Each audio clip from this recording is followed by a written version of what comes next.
स्वागत है आपका एक बार फिर तैयारी की तरबियत में। 10th क्लास का जो हम पढ़ रहे थे उसी को कंटिन्यू करेंगे। लास्ट वीडियो में हमने समझा था कि प्रकाश का अपवर्तन क्या होता है, प्रकाश का परावर्तन क्या होता है, दर्पण के जो प्रकार होते हैं उनके बारे में हमने पढ़ा। दर्पण से संबंधित कुछ परिभाषाएं हैं जिनके बारे में आज हम चर्चा करेंगे। ध्यान से सुनिएगा, समझिएगा। दर्पण से संबंधित कुछ परिभाषाएं हैं। कौन कौन सी परिभाषाएं? दर्पण से संबंधित कुछ परिभाषाएं। दर्पण से संबंधित कुछ परिभाषाएं जिनके बारे में आज हम चर्चा करेंगे। सबसे पहले समझिएगा, दर्पण जो होता है दो प्रकार का होता है। हमने आपको इसके बारे में बताया है। एक होता है आपका समतल दर्पण, एक समतल दर्पण होता है, और दूसरा जो आपका होता है वह गोलीय दर्पण होता है। एक समतल दर्पण होता है और एक गोलीय दर्पण होता है। तो आज हम जो चर्चा करेंगे, जो परिभाषाएं होंगी वो गोलीय दर्पण से संबंधित होंगी। गोलीय दर्पण में दो प्रकार होते हैं, हमने इसके बारे में आपसे चर्चा की है। एक अवतल दर्पण होता है और दूसरा उत्तल दर्पण होता है। अब इन दोनों की जो कुछ परिभाषाएं हैं वो दोनों के लिए कॉमन है। कौन कौन सी परिभाषाएं हैं या कौन कौन से वो बिंदु हैं, टॉपिक हैं जिनके बारे में हमें चर्चा करनी है। तो सबसे पहला जो आपका टॉपिक है वो है ध्रुव। किसी भी गोलीय दर्पण का जो ध्रुव होता है वो क्या होता है, इसके बारे में हम समझेंगे। ये आपका गोलीय दर्पण होता है। इसमें किसी एक तरफ पॉलिश होगी और जिस तरफ पॉलिश होगी उसी से निर्भर करेगा कि ये अवतल दर्पण होगा अथवा उत्तल दर्पण होगा। परंतु हम जब इसको आरेख के रूप में बनाते हैं तो गोलीय दर्पण को पूरा न बना के इसको एक चाप या एक हिस्सा ही हम बनाते हैं। तो मान लीजिए इसमें बाहर की तरफ पॉलिश है, बाहर की तरफ अगर ये पॉलिश है इसमें तो ये आपका अवतल दर्पण कहलाएगा। बाहर की तरफ पॉलिश है तो ये अवतल दर्पण कहलाएगा। ये अवतल दर्पण है। कोई भी प्रकाश की किरण आती है तो हम इसका आरेख बनाने के लिए इसका सिर्फ एक हिस्सा उपयोग में लाते हैं। ये आपका बाहर की तरफ पॉलिश है तो इसका सिर्फ एक हिस्सा हम उपयोग में लाते हैं। तो ये एक हिस्सा हमने बनाया है, ये आपका अवतल दर्पण है। इस हिस्से को ना प्रयोग करके हम इस चाप को प्रयोग करते हैं, इस चाप को प्रयोग करते हैं।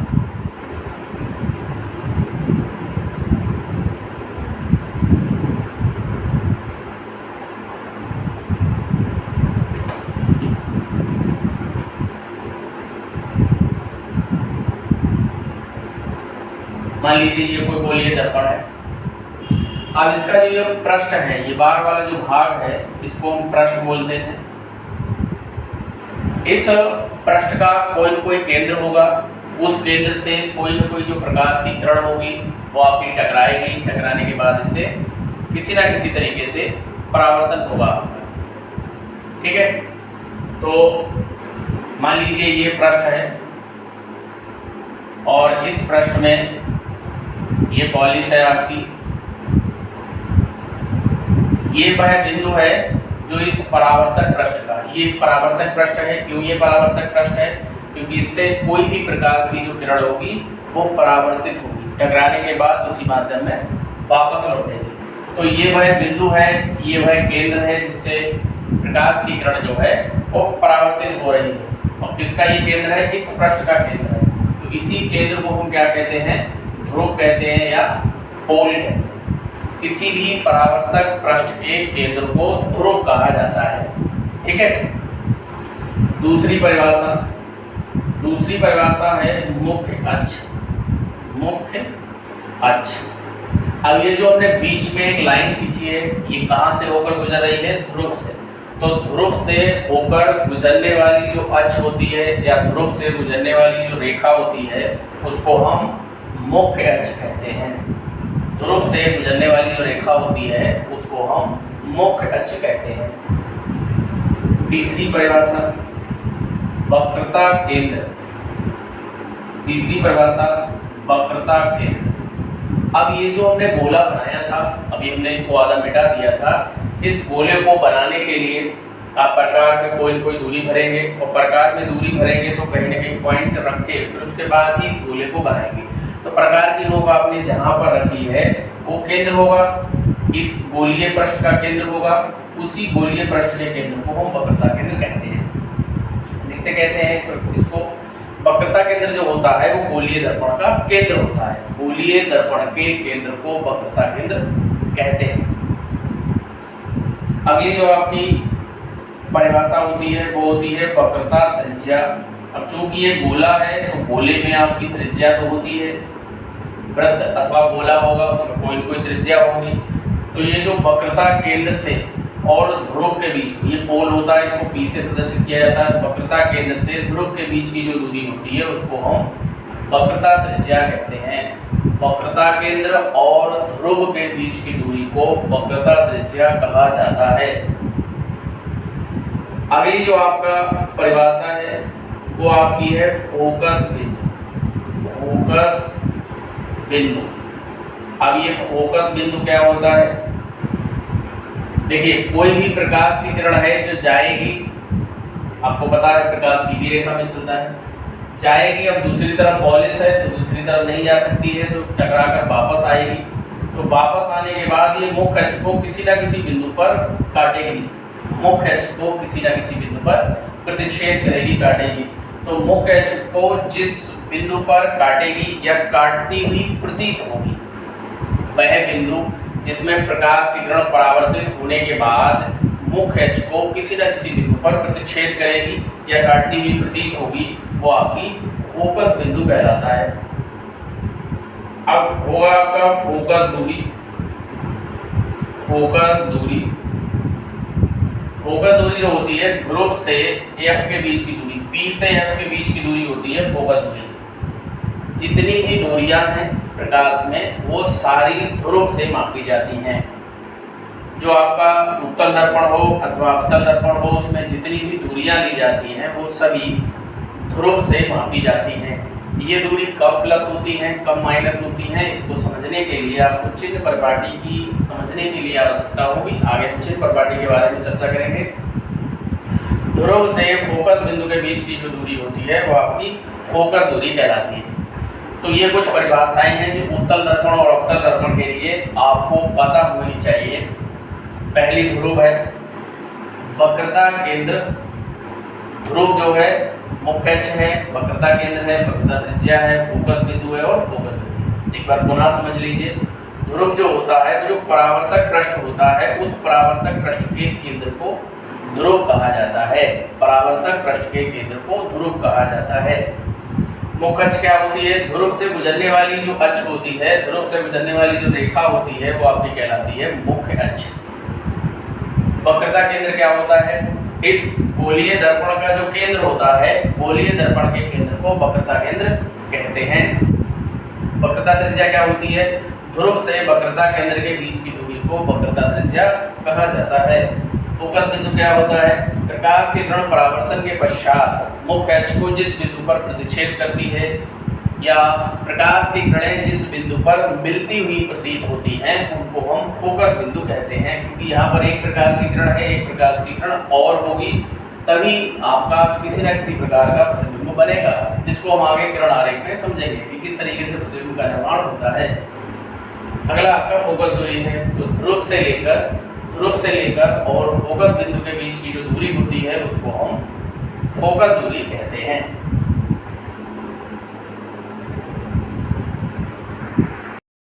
इसके बाद जो सबसे महत्वपूर्ण टॉपिक है वो है दर्पणों द्वारा प्रतिबिंब का बनना।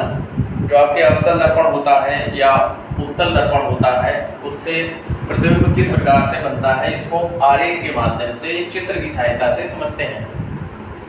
सबसे पहले हम समझेंगे कि अवतल दर्पण द्वारा प्रतिबिंब कैसे बनता है। तो प्रतिबिंब में किरण आरेख बनाने के लिए कुछ नियम हैं। पहला नियम ये होता है कि आरेख को बनाने के लिए जो प्रकाश की किरण है कम से कम 2 प्रकाश की किरणों की आवश्यकता होती है। उसमें से पहली किरण जो होती है वो हमेशा मुख्य अक्ष के समांतर चलती हुई प्रतीत दर्शाई जाती है, और दूसरी प्रकार की जो किरण होती है वो वस्तु की स्थिति कहाँ पर है, वस्तु कहाँ पर रखी हुई है उसके अनुसार ली जाती है। तो कुल अवतल दर्पण में 6 स्थितियां हैं। इन 6 स्थितियों में किस तरीके से किरण आरेख बनाया जाता है, किस तरीके से आपका जो प्रतिबिंब है वो बनता है, इसको ध्यान से समझिएगा। टिपिकल टॉपिक है कक्षा 10 के लिए किरण आरेख का बनना। सबसे पहले हम अवतल दर्पण द्वारा कैसे बनता है, तो जो पहली स्थिति है, सबसे ज्यादा इसमें जो ध्यान देने वाली बात है वो ये है कि वस्तु कहाँ पर रखी हुई है, ये स्थिति आपको दी जाएगी बोर्ड के एग्जाम में यदि आता है। तो पहली स्थिति जो है, यदि जो आपकी वस्तु है वो अनंत पर है, यदि वस्तु अनंत पर हो, अर्थात जो वस्तु की स्थिति है वो अनंत पर है, वस्तु की जो स्थिति है वो अनंत पर है, क्या करेंगे, सबसे पहले एक चाप लगाएंगे। चाप में बाहर की तरफ पॉलिश को दर्शाएंगे। बाहर की तरफ पॉलिश को क्यों दर्शा रहे हैं हम, क्योंकि हम अवतल दर्पण के लिए आरेख का निर्माण कर रहे हैं। हम अवतल दर्पण के लिए आरेख का निर्माण कर रहे हैं, तो अवतल दर्पण में जो पॉलिश होती है वो बाहर की तरफ होती है। तो पहला काम है आपका एक चाप लगाना, उसमें बाहर की तरफ पॉलिश को दर्शाना, और फिर उसके बाद इसके बीचों बीच एक लाइन खींच देना। इसके बीचों बीच जो लाइन खींचेगी इस पृष्ठ से जहाँ पर टकराएगी वो फोकस बिंदु होगा, और ये जो हमने बीचों बीच लाइन खींची है इसको हम क्या कहते हैं, अभी मैंने बताया था, इसको हम मुख्य अक्ष कहते हैं। तो ये आपकी मुख्य अक्ष हो गई। अब अनंत पर वस्तु स्थित है, अनंत पर कहाँ पर स्थित है हमें नहीं ज्ञात है, क्योंकि अनंत एक ऐसी अवस्था होती है, इनफाइनाइट या अनकाउंटेबल एक ऐसी स्थिति होती है कि हमें नहीं पता है। तो ऐसी स्थिति में हम क्या करेंगे, मुख्य अक्ष के बाहर वस्तु को दर्शाएंगे। मुख्य अक्ष के बाहर वस्तु को दर्शाएंगे। मुख्य अक्ष के बाहर अगर वस्तु को हमने दर्शाया है तो ये जो आपकी वस्तु की स्थिति है, ये वस्तु की स्थिति हो जाएगी आपकी अनंत की।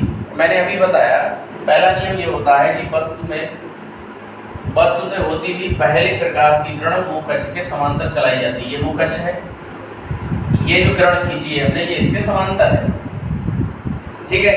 अब ये जाएगी टकराएगी कहाँ पर, परावर्तक पृष्ठ से। परावर्तक पृष्ठ क्या है, अवतल दर्पण है। तो ये अवतल दर्पण से जाकर टकराएगी तो ये परावर्तित होगी, वापस आएगी, ये वापस आ गई टकराने के बाद।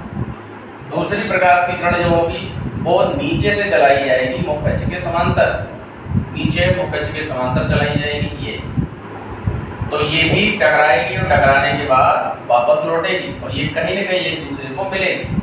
पहली वाली प्रकाश की किरण है और दूसरी वाली प्रकाश की किरण है, ये दोनों एक दूसरे को कहीं न कहीं प्रतिच्छेद करेंगे। और जहाँ पर दो प्रकाश की किरणें एक दूसरे को प्रतिच्छेद करती हैं उसको हम क्या कहते हैं, अभी हमने आपको परिभाषा में समझाया है कि उसको हम कहते हैं फोकस बिंदु। तो जहाँ पर फोकस बिंदु होता है वहीं पर प्रतिबिंब बनता है। तो जब वस्तु अनंत पर होती है तो उसका जो प्रतिबिंब होता है वो कैसा बनता है, छोटा बनता है। वस्तु बहुत बड़ी है, प्रतिबिंब बिल्कुल छोटा है, बिंदु है, और कैसा बनता है, बिंदुवत बनता है, यानी केवल एक बिंदु जैसा बनता है, छोटा बनता है और बिंदुवत बनता है। और अगर इस तरफ बढ़ रहा है, जिस तरफ हमने प्रकाश की किरण को चलाया है उसी तरफ फोकस बिंदु है या उसी तरफ प्रतिबिंब बढ़ रहा है, तो ये प्रतिबिंब कैसा होगा, वास्तविक होगा। ये प्रतिबिंब कैसा होगा, वास्तविक होगा। तो छोटा बढ़ रहा है, बिंदुवत बढ़ रहा है और वास्तविक बढ़ रहा है। क्या करते हैं, सबसे पहले हम किरण आरेख बनाने के लिए उस दर्पण को बनाते हैं जिसका किरण आरेख बनाना है। यहाँ हम अवतल दर्पण का किरण आरेख बना रहे हैं, तो अवतल दर्पण को हम सबसे पहले बनाएंगे एक चाप के रूप में, बाहर की तरफ पॉलिश है, इसीलिए ये अवतल दर्पण है। इसके बीचों बीच एक लाइन खींचेंगे, ये लाइन क्या होगी, मुख्य अक्ष होगी। ये जो बिंदु होगा ये ध्रुव होगा, परावर्तक पृष्ठ से जहाँ से ये गुजरेगा। अनंत में वस्तु है, अनंत वाली वस्तु को हम हमेशा जो भी आरेख बना रहे हैं उसमें जो मुख्य अक्ष बनाई है उससे दूर की तरफ प्रदर्शित करते हैं, क्योंकि अनंत की स्थिति क्या है हमें ज्ञात नहीं होती है। उसके बाद हम क्या करते हैं, एक प्रकाश की किरण मुख्य अक्ष के समांतर चलती है, टकराती है, ये परावर्तित होती है, तो ये इस तरीके से परावर्तित होकर आती है। दूसरी प्रकाश की किरण नीचे से हम चलाते हैं तो ये परावर्तित होने के बाद आपकी एक दूसरे को क्रॉस करती है, पहली प्रकाश की किरण और दूसरे प्रकाश की किरण, और जहाँ पर ये प्रतिच्छेद करती है वो बिंदु का कहलाता है, वो बिंदु फोकस बिंदु कहलाता है। और फोकस बिंदु पर ही क्या होता है, प्रतिबिंब का निर्माण होता है। तो जब वस्तु अनंत पर होती है तो प्रतिबिंब कहाँ पर बनता है, प्रतिबिंब जो बनता है आपका वो बिंदुवत बनता है, छोटा बनता है और वास्तविक बनता है। अगर प्रतिबिंब जिस ओर से प्रकाश की किरण आ रही है उस ओर ही बढ़ रहा है तो वह आपका बिंदुवत, वो आपका वास्तविक होगा। दूसरी स्थिति क्या लेते हैं, जब आपकी जो वस्तु होती है, जब वस्तु अनंत व वक्रता केंद्र के बीच हो, वक्रता केंद्र के बीच हो, वस्तु जो आपकी है वो अनंत और वक्रता केंद्र के बीच में स्थित है। दूसरी स्थिति ये लेते हैं, तो इस स्थिति में जो आपका किरण आरेख है वो किस प्रकार से बनता है। ठीक, जो आपको काम करने हैं, पहला जो काम करना है आपको वो ये करना है कि आपको सबसे पहले एक अवतल दर्पण का निर्माण करना है, अवतल दर्पण को बनाना है। तो आपका ये एक अवतल दर्पण बन गया है, इसके बीचों बीच एक हमने लाइन खींच दी है, तो ये मुख्य अक्ष है, ये बिंदु आपका ध्रुव कहलाएगा, ये बिंदु आपका ध्रुव कहलाएगा। अब इसके बाद आपकी जो वस्तु की स्थिति दी गई है वो दी गई है अनंत और वक्रता केंद्र के बीच में। तो आपने जो चाप लगाया है, प्रकार की नोक को कहीं पर रखा होगा, मान लीजिए इस बिंदु पर आपने प्रकार की नोक को रखा है इस चाप को लगाने के लिए, तो ये क्या कहलाएगा, आपका वक्रता केंद्र कहलाएगा। इधर अनंत है, ठीक है। तो अब स्थिति जो होगी वो दर्शाई जाएगी मुख्य अक्ष पर। ये वस्तु है आपकी, ये वस्तु है, इसकी स्थिति क्या है, अनंत और वक्रता केंद्र के बीच, अनंत और वक्रता केंद्र के बीच। प्रकाश की किरण जो चलाई जाती है वो हमेशा वस्तु के शीर्ष से चलाई जाती है, ऊपर वाले हिस्से से। और कैसे चलाई जाती है, मुख्य अक्ष के समांतर, मुख्य अक्ष के समांतर। यहाँ स्थिति स्पष्ट नहीं थी वस्तु की, क्योंकि अनंत पर थी, इसलिए शीर्ष से नहीं चलाई गई। अगर वस्तु की स्थिति स्पष्ट है, वो मुख्य अक्ष पर कहीं न कहीं रखी हुई है, तो पहली प्रकाश की किरण जो होती है उसके शीर्ष से चलाई जाती है। तो ये टकराएगी, टकराने के बाद परावर्तित होगी, परावर्तित होने के बाद ये किसी न किसी बिंदु से ये टकराकर वापस आएगी। दूसरी स्थिति, एक नियम ये भी है आपके किरण आरेख बनाने के लिए, यदि कोई प्रकाश की किरण वक्रता केंद्र से गुजरती है, यदि कोई प्रकाश की किरण वक्रता केंद्र से गुजरती है तो वह वापस लौटती है, तो वह उसी रास्ते वापस लौटती है, अर्थात उसका मार्ग बदलता नहीं। तो दूसरी प्रकाश की किरण जो होगी वो सी से जाएगी। अब सी से जैसी जाती है उसी रास्ते वापस आती है, जिस रास्ते से जा रही है उसी रास्ते से वापस आती है। तो ये एक दूसरे को यहाँ पे क्रॉस किया है, इसको क्या कहेंगे हम, फोकस बिंदु कहेंगे। अब ये यहाँ पर वस्तु बन रही है उल्टी, क्योंकि क्रॉस मुख्य अक्ष के कहाँ हुआ है, मुख्य अक्ष के नीचे हुआ है। वस्तु कहाँ रखी है, मुख्य अक्ष के ऊपर। तो बस जो आपका वस्तु का प्रतिबिंब है वो कैसा बनेगा, उल्टा बना है वस्तु का प्रतिबिंब। और क्या बना है, वास्तविक बना है। क्यों वास्तविक बना है, क्योंकि जिधर से प्रकाश की किरण जा रही है उस ओर ही इसका निर्माण हो रहा है, उस ओर ही इसका निर्माण हो रहा है। और छोटा है, वस्तु से छोटा है, लेकिन वस्तु इतनी लंबाई की है और प्रतिबिंब जो बना है आपका वो छोटा है, प्रतिबिंब जो बना है वह छोटा है। तो दो स्थितियां आपको समझ में आ गई होंगी कि जब वस्तु अनंत पर होती है तब प्रतिबिंब का निर्माण कैसे होता है, और जब वस्तु अनंत और वक्रता केंद्र के बीच में होती है तब प्रतिबिंब का निर्माण कैसे होता है। और ये दर्पण किस दर्पण के लिए हम कर रहे हैं, अवतल दर्पण के लिए कर रहे हैं, ठीक है।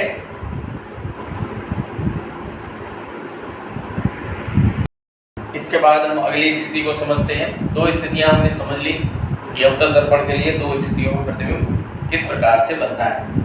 अगली स्थिति जो आपकी है तीसरी, उसमें जो वस्तु है आपकी, जब वस्तु जो आपकी है वो वक्रता केंद्र पर है, वस्तु जो आपकी है वो यदि वक्रता केंद्र पर है,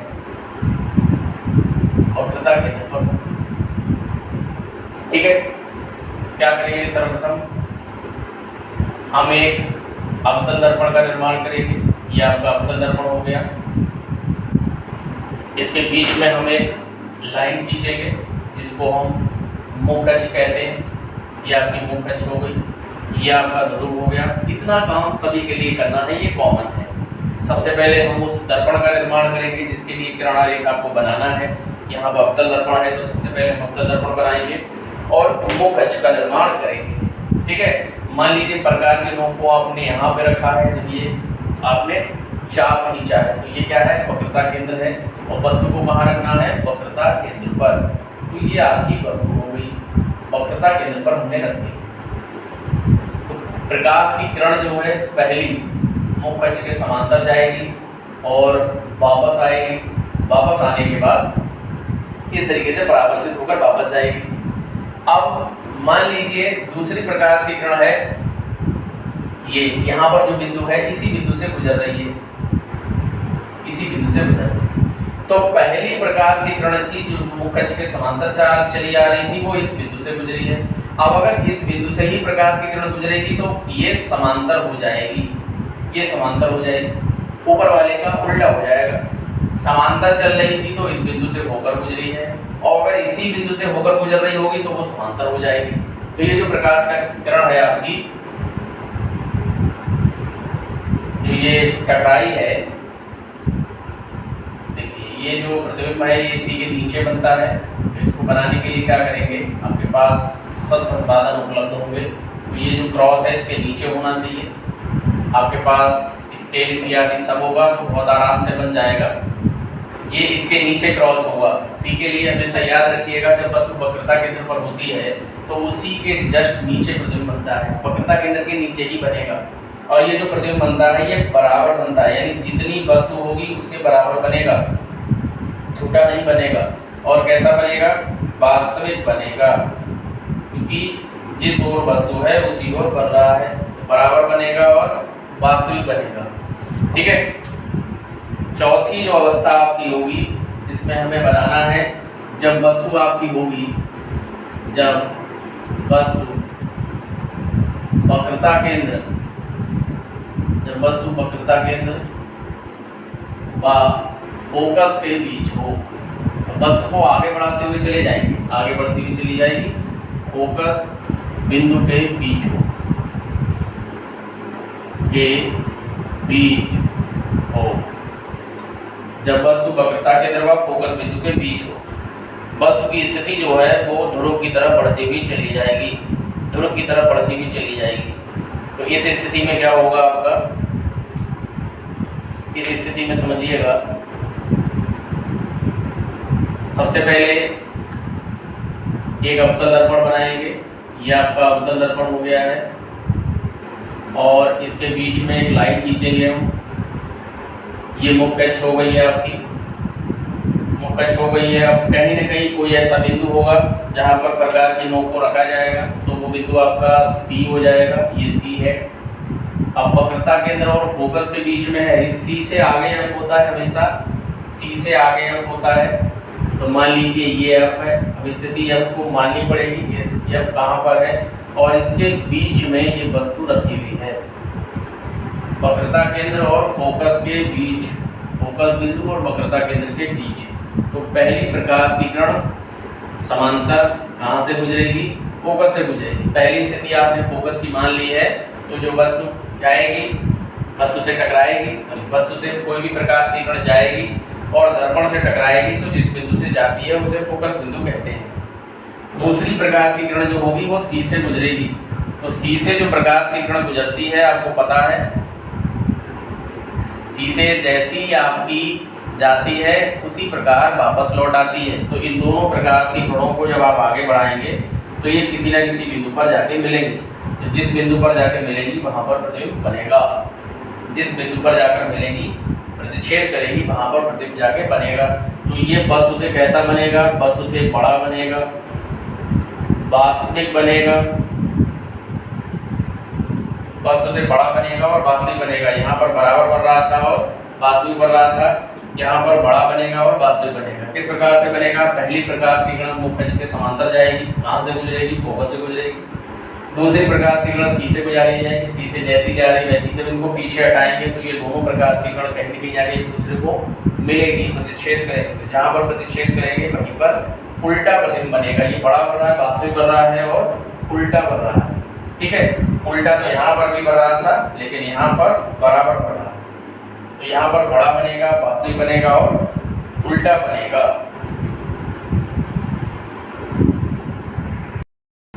अगली जो स्थिति है आपकी पांचवी स्थिति है, इसमें आपकी जो वस्तु है, जब वस्तु फोकस पर हो, फोकस पर हो, तो आपका किरणारेख कैसे बनेगा, प्रतिबिंब कैसे बनेगा। ठीक है, तो समझिएगा। सबसे पहले आपने अवतल दर्पण बनाया है और उसके बाद आपने मुख कक्ष को बनाया है। इस मुख कक्ष पर कहीं ना कहीं बिंदु आपका F होगा, फोकस होगा, और जिस बिंदु पर रख के आपने इस चाप को लगाया है वो C होगा। तो वस्तु आपकी फोकस पर है। पहली प्रकाश की किरण मुख कक्ष के समांतर जाएगी। कहाँ से गुजरेगी? फोकस से गुजरेगी, फोकस से गुजरेगी। दूसरी प्रकाश की किरण कहाँ से जाएगी? सी से जाएगी, सी से जाएगी और उसी तरीके से वापस लौटेगी। अब ये जो वापस लौटेगी ये कभी नहीं मिलेंगी एक दूसरे से, ये गैप बराबर रहेगा। तो ये प्रतिबिंब कहाँ पर बनेगा? ये प्रतिबिंब बनेगा अनंत पर। जब फोकस पर कोई भी वस्तु रखी हुई होती है तो उसका प्रतिबिंब अनंत पर बनता है, अर्थात बनता है नहीं बनता है पता नहीं है, अनंत पर बनता है। छोटा बनेगा बड़ा बनेगा पता नहीं है, अनंत पर बनेगा। और कैसा बनेगा? वास्तविक बनेगा। अनंत पर बनेगा और वास्तविक बनेगा। पहली प्रकाश की किरण मुख कक्ष के समांतर कहाँ से गुजरेगी? फोकस से। दूसरी सी से जाएगी, जैसी जाएगी वैसी वापस आएगी और ये एक दूसरे को कभी नहीं मिलेगी, अर्थात जो प्रतिबिंब बनेगा वो अनंत पर बनेगा। अगली जो स्थिति है और अंतिम स्थिति है अवतल दर्पण की, जब वस्तु फोकस व ध्रुव के बीच हो, फोकस व ध्रुव के बीच हो। इस स्थिति में क्या होगा? इस स्थिति में सर्वप्रथम एक अवतल दर्पण बनाइए,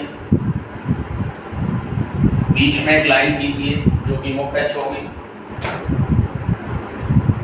ये P होगा, ज्ञात है आपको, ये F होगा और वस्तु रखी है इनके बीच में। वस्तु जो रखी हुई है वो फोकस बिंदु और ध्रुव के बीच में रखी हुई है। तो पहली जो प्रकाश की किरण है वो गुजरेगी आपकी इस तरीके से, इस तरीके से कोई भी प्रकाश की किरण जाएगी और ध्रुव से जाके टकराएगी। फोकस है, फोकस पीछे है, टकराएगी तो इससे इस तरीके से परावर्तित होगी। ध्रुव से जाकर टकराएगी तो इस तरीके से परावर्तित होगी। मान लीजिए ये पॉइंट सी है जहाँ पर प्रकाश की नोक रख के आपने ये चाप लगाया है, ये वक्रता केंद्र है। तो इससे ये प्रकाश की किरण जो है जैसी जाएगी वैसी वापस आएगी। तो ये जगह बढ़ती चली जाएगी, आगे कभी नहीं मिलेगी। तो इनको क्या करना पड़ेगा? पीछे ले जाना पड़ेगा। ये पीछे कहीं न कहीं जाकर मिलेंगी और जहाँ पर मिलेंगी वहाँ पर प्रतिबिंब बनेगा। और ये प्रतिबिंब कैसा बना है? सीधा बना है।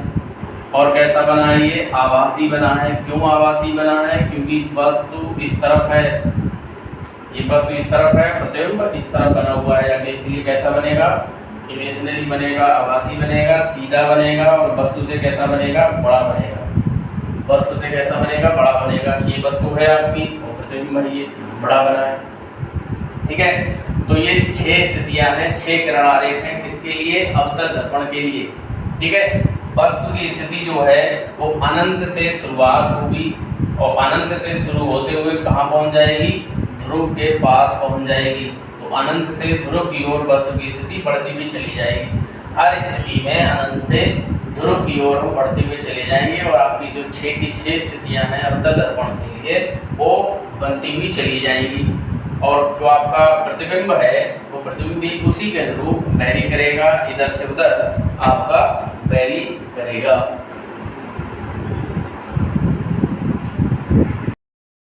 अगली जो स्थिति है उत्तल दर्पण के लिए स्थिति है अगली। अवतल दर्पण के लिए जो 6 स्थितियां थी वो हमने समझ ली और इसमें केवल 2 स्थितियां हैं। वस्तु 2 स्थितियों होगी तभी इसमें प्रतिबिंब बनेगा, तीसरी स्थिति इसमें नहीं है। कौन कौन सी स्थिति है? पहली स्थिति है जब वस्तु अनंत पर हो, जब वस्तु अनंत पर हो, ये स्थिति है पहली। ठीक है, तो इसमें जो पॉलिश आपकी होगी वो अंदर की तरफ होगी, तभी तो कहलाएगा उत्तल दर्पण। ये मुख कक्ष है और ये क्या है? आपका ध्रुव है। तो इसका वक्रता केंद्र किधर होगा? ये जो आपने चाप लगाया है इसमें प्रकाश की नोक को इधर रखेंगे। ठीक है, और वस्तु कहाँ है? इस तरफ, तभी तो परावर्तन होगा। इधर तो होगा ही नहीं क्योंकि इधर चिकना पृष्ठ है, ये पॉलिश है। ठीक है, तो पहली प्रकाश की किरण मुख कक्ष के समांतर तो ये टकराएगी तो ये इस तरीके से परावर्तित होगी, क्योंकि इसका जो कर्व है, इसका जो झुकाव है वो इस तरफ है, ऐसा नहीं है अंदर की तरफ नहीं आएगी, बाहर की तरफ जाएगी। और दूसरी प्रकाश की किरण नीचे से जाएगी मुख अक्ष के समांतर, ये भी इसी तरीके से परावर्तित होगी। तो ये तो कभी मिलेंगी नहीं, तो इनको हम जब पीछे हटाएंगे तो पीछे हटाने के बाद ये कहीं न कहीं मिलेंगी, जहाँ पर मिलेंगी वो फोकस बिंदु होगा। और यहाँ पर क्या बनेगा, प्रतिबिंब बनेगा। तो जब वस्तु अनंत पर होती है तो प्रतिबिंब कैसा बनता है, बिंदुवत बनता है, छोटा बनता है और आभासी बनता है। क्योंकि वस्तु इस तरफ है, बस इस तरफ है, प्रतिबिंब इस तरफ बना है, ठीक है। और दूसरी स्थिति जो आपकी है इस दर्पण के लिए, अवतल दर्पण के लिए, वो आपकी है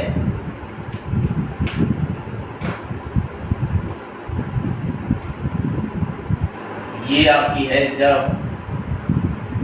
वस्तु अनंत ध्रुव के बीच हो, क्योंकि फोकस बिंदु और वक्रता केंद्र सब इधर होंगे। इधर क्या बचेगा, केवल ध्रुव है और अनंत है, और कोई बिंदु है ही नहीं, ध्रुव के बीच हो। जब कोई वस्तु अनंत और ध्रुव के बीच में हो तब अवतल दर्पण के लिए किस तरीके से बनेगा। समझिए, ये अवतल दर्पण है, ये मुख्य अक्ष है,